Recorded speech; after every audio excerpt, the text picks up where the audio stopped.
আসসালামু আলাইকুম বন্ধুরা, আপনারা সবাই কেমন আছেন? আমার ডেইলি কাজের আরও একটা নতুন ব্লগ নিয়ে হাজির হলাম। তো ল্যাপটপে আমার একটা কাজ ছিল, ওইটা শেষ করে আমি বাইরে চলে আসলাম। এখন দেখি সবাই বাগানে বসে আছে, আর এদিকে আমার তিতির পাখিগুলো ছাড়া ছিল। আজ 2 দিন ওদেরকে ছেড়ে দিই।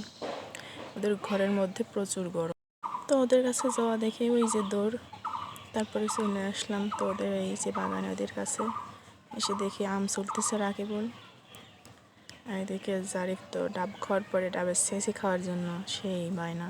পরে দেখুন কি তাড়াতাড়ি খাচ্ছে, মনে হচ্ছে কেউ কেড়ে নেবে। আবার গরমের কারণে আমার শ্বশুরকেও এইখানেই খেতে দেওয়া হয়েছিল, সেও এইখানেই খাচ্ছে। আর এদিকে পিসিগুলো দোল খাচ্ছে, সাথে এখানে আম কাটাও চলতেছে। আজকের আম মাখানোটা খেতে অনেক টেস্ট লাগছিল। হয়তো অন্য কারোর হাতের যে কোনো খাবারই ভালো লাগে, এই জন্যই।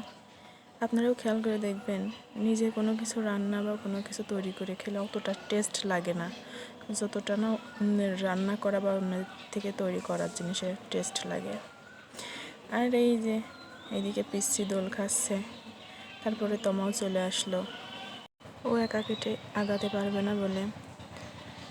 তো বাচ্চাদের দোল খাওয়া দেখে আমারও মনে চাচ্ছিল যে ছোট বাচ্চা হয়ে যায়, কত আনন্দ ওদের, মনে কোনো টেনশন নাই, কি সুন্দর দোল খাচ্ছে। আমিও ছোটো থাকতে এরকম দোল খেতাম। অনেকেই আছে, অনেকেরই কিন্তু পছন্দ, কিন্তু সেই ছোটোবেলাটা আর কারো নাই। আর এদিকে আমার শ্বশুর গরু কিনতে যাবে, তাই জারিফের আব্বু টাকাগুলো গুনে দিল। তারপরে জারিফের খুব ইচ্ছে হয়েছে, তাই জারিফ ওইখানে উঠছে, এখন ওই পিসটা এসে দোল দিতে চলে আসছে। আর জারিফের দিকে ক্যামেরা ধরে জারিফ তো লজ্জায় একেবারে শেষ, হেসে কুটি কুটি।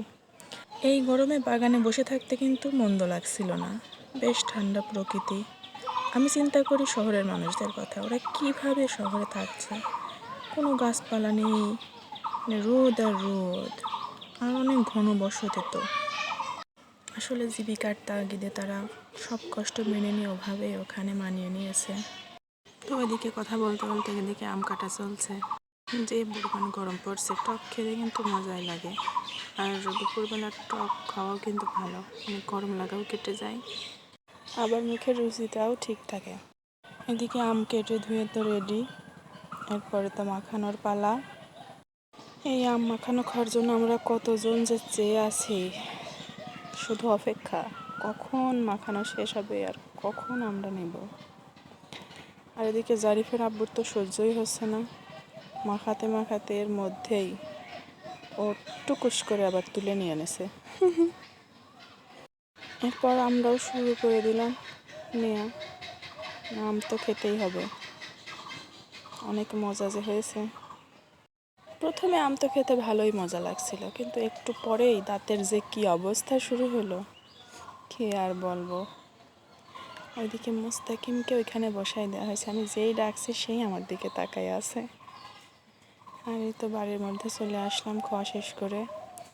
তমা গমে পা দিচ্ছে, গম শুকানোর জন্য উঠানে দিয়ে রাখছে। গমগুলো বস্তাজাত করে উঠায় রাখবে, এই জন্যই রোদে শুকাতে দেয়া। এরপর ভাবির রুমের শব্দ পেয়ে আমি চলে গেলাম তার কাছে, যে দেখি সে মেশিনে কাজ করতেছে। সে আসলে মেক্সি বানাচ্ছিল তোমার জন্যই। এই ড্রেসটা আমরাই তোমাকে দিয়েছিলাম, তো বানানোর পরে তোমা গোসল করে যখন এটা পরলো, তো মাশাআল্লাহ অনেক সুন্দর লাগছিল। আর এইদিকে বাগানে আসার পর দেখি পিসি খেলা করতেছে, মানে এগুলো তার মোবাইল। এই দোকানে সে এখন আমার বলতেছে যে আপনি টাকা আনেন, আমি আপনার কাছে মোবাইল বিক্রি করব। তারপর দেখাচ্ছে মোবাইল কিভাবে চাপতে হবে, কী কী করতে হবে, সে নিজে নিজেই আমাকে দেখাচ্ছে যে এইভাবে এইগুলো করবেন। তো বললাম আচ্ছা ঠিক আছে। তারপর তার সাথে আমি একটু খেলায় তাল মিলায়ে এইদিকে দেখি মুরগি আসছে। এরকম মুরগি কিন্তু এখন সচরাচর দেখা যায় না, মানে গলা খালা।